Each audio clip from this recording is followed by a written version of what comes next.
Hello mga kajamis, Mama Jamela here. So for today's video, naatay ito bagon nga question from Mommy Stephanie. Iyon siya, yung Amoxiclav Natravox po mi, ano po kaya dosage for 6 years old?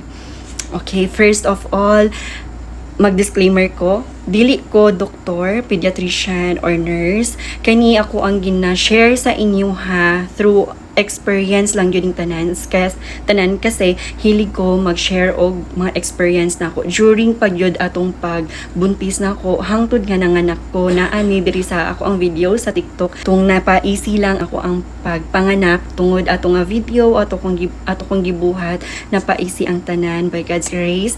Yes po. And regarding po sa question ni Mommy Stephanie, no? So, ma'am, akong ma-advise sa imuha kasi si baby man gud ato nga time is 2 years old pa siya. So, sige siya ubo jud ato. Muna nangita na gyud mi og pediatrician nga the best sa iyaha, no?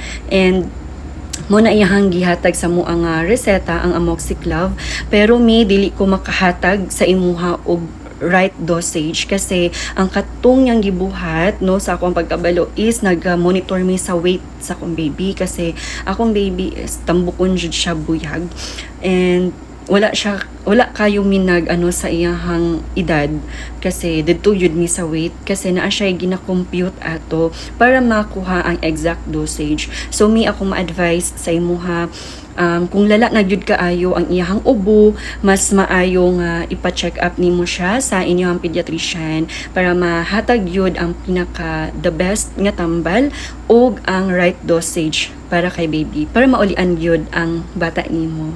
So marag kana lang gyud ako ang ma-share. Thank you.